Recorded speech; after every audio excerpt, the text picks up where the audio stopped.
Et salut à tous les potes, aujourd'hui nouvelle petite vidéo. Je suis vraiment désolé, j'ai grave tardé à la sortir parce que si vous voulez, j'ai eu pas mal de soucis en fait au niveau de la moto. J'avais la moto qui chauffait beaucoup trop, donc bah voilà, j'ai commandé les doubles radias, j'ai commandé des doubles radias sur Wish. Les mecs, excellents. Vraiment excellent, je vous assure, c'est vraiment ils sont géniaux les radias. Je les ai payés 80 balles, c'est les mêmes que sur Damsport. Donc sauf que sur Damsport ils coûtent 150 balles. Donc je suis pas là pour cracher sur Damsport, hein, mais je suis juste pour vous informer que il existe des doubles radias vraiment très propres. Tu sais que moi en plus je suis un peu dans le tuning, je t'avoue. Et là mec, je peux te dire que sur Wish il y avait ce que je voulais. Des petits radias, double radias tuning, tu vois, c'était des radias de 250 CR il me semble, que j'ai payé voilà 80 € et je les ai reçus en même pas une semaine. Ils sont polis, tout propre, vraiment je te jure tout propre, et je sais pas, je pense que c'est vraiment un pur hasard parce que j'avais pas calculé le coût. Ils se sont adaptés, je te jure, en lieu et place de ceux d'origine. Excellent. Je n'ai rien fait pour les adapter. Sinon aussi c'est vrai qu'il a pas mal plu, donc entre temps voilà, j'ai reçu les radias. Après il a plu, je voulais tourner la vidéo, ça s'est pas fait. Donc là déjà rien que là la vidéo que tu vas voir là, elle est tournée en je sais pas combien de séquences, je sais pas combien de jours. Non vraiment ça a été vraiment compliqué, donc bon voilà, en tout cas là c'est là, je suis vraiment content, c'est enfin sorti. Là aujourd'hui je vais tourner avec, je tourne d'abord dans la première partie de la vidéo que vous allez voir, que vous regardez là maintenant. Je tourne avec un mec qui s'appelle Lévi, c'est un abonné à moi, il est trop cool, vraiment c'est un monstre en warrior, il est bouillant le mec. Et après je tourne dans la seconde partie de la vidéo avec un ami à moi qui tourne avec un 690 KTM mais les anciennes versions. Et d'ailleurs je l'ai pas dit, Lévi il a 86 top alu, MVT-DD et R3. Donc voilà les potes.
Bon sinon à part ça le 95 les gars il roule vraiment flambant, donc vraiment c'est excellent, c'est vraiment agréable à conduire. Le seul là, souci que j'ai là vraiment c'est que j'ai la couronne d'origine, frérot, on dirait la couronne de stunt de Jorian Ponomareff.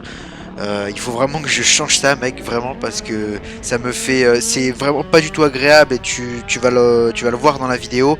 Tu vois, quand je suis en bas régime dans mes rapports, ça me donne vraiment des à-coups, donc il faut vraiment que je mette une couronne je sais pas de 48 ou un truc comme ça, tu vois, un truc un peu intermédiaire, parce que là vraiment je te jure que c'est énorme. C'est vraiment c'est pesant, vraiment au niveau de la conduite c'est vraiment pesant. Au niveau des roues arrière c'est super chaud, parce que déjà que le moteur il est pointilleux, alors, et donc en plus quand t'as une couronne là comme celle-là, je te jure frérot, t'as intérêt à bien savoir le frein, parce que sinon tu vas rejoindre Pop Smoke. Je t'assure frérot que là vraiment faut être vif. Faut vraiment être vif. Donc là je vais vraiment m'occuper de changer ça. J'ai aussi au niveau de la direction, là je vais faire vraiment tu vois, là c'était vraiment pour te sortir ta petite vidéo et tout. Maintenant je vais poser un petit peu la moto, la mettre tranquille dans mon garage, je vais recevoir le kit déco dans pas longtemps, je vais faire une grosse révision, je vais changer tous les roulements, roulement de bielle, roulement de roue, roulement de direction, je vais faire vraiment grosse révision et c'est une moto après voilà que je vais pas non plus rouler, je la roule le week-end une fois de temps en temps et tout, mais après tu vois le boucan que ça fait frérot, les gens ils te regardent dans la rue quand ils marchent et tout, tu sais même pas où te placer, je te jure, t'as limite honte, t'as mal de rouler avec ta moto tellement tu fais du bruit et tu sais que tu les déranges. Donc voilà, c'est pas vraiment une moto qui est faite pour rouler en hold-day pour aller chercher ton pain. Mais vous inquiétez pas, après on a d'autres projets, même avec France, il est bouillant là, il se chauffe vraiment dans sa chaîne. Moi je vais acheter normalement, enfin on a des petits projets qu'on va faire ensemble avec des engins qui peuvent rouler normalement un peu plus en mode tous les jours, voilà. Mais c'est vrai qu'il y a plein de trucs qui vont arriver sur la chaîne les gars parce que normalement je dis bien je vais faire une vidéo avec l'unique, je dis bien, je sais pas si, je sais pas, je vais vous donner juste un indice, what's up YouTube, voilà, terminé. On s'arrête là. Normalement voilà je ferai une petite vidéo avec Fab de la team RPC 83 donc pour vous présenter justement la moto, mais c'est pas sûr parce que Fab il habite un peu plus loin que de chez nous, donc on va devoir faire un petit peu de route, c'est compliqué de se retrouver avec le couvre-feu etc. Donc bon, mais j'espère qu'on va pouvoir se faire un petit truc avec Fab, y aller avec France, passer un bon moment, une bonne après-midi tous ensemble et voilà. Bon et puis les gars, vraiment je voulais pas montrer dans cette vidéo, mais juste à la fin quand on arrive justement dans la commune de Mandelieu, il y a un virage en épingle et je tombe dans le virage en épingle, je perds l'avant de la moto et je l'ai pas mis dans la vidéo volontairement parce que tu vois je veux pas faire non plus, je vais pas mettre ça exprès pour faire des vues, pour mettre le titre putaclic et tout etc. J'étais vraiment pas dans ce délire là et je me suis dit qu'en plus vraiment heureusement j'ai glissé sur la voie d'à côté et heureusement que bien sûr il n'y avait pas de voiture en face parce que sinon je t'assure frérot que j'aurais pas pu vous faire cette vidéo je pense, ou en tout cas pas ce soir. Donc franchement je vous assure, faites vraiment attention, vraiment là dans cette vidéo franchement j'ai roulé un peu, on a roulé un peu fort et tout avec mon collègue, surtout quand on était au Treyas. Soyez vraiment prudents parce que franchement ça va vite, vraiment. Bon la moto n'a rien, moi j'ai rien, donc c'est bon, tout va bien.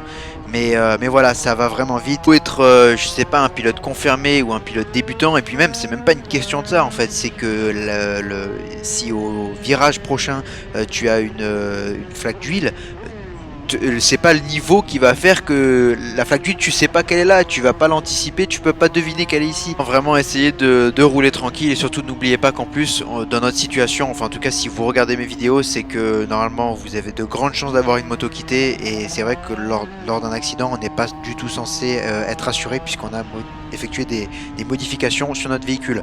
Donc voilà, c'était la petite note de la fin, je vous laisse, ciao ciao. Thank you.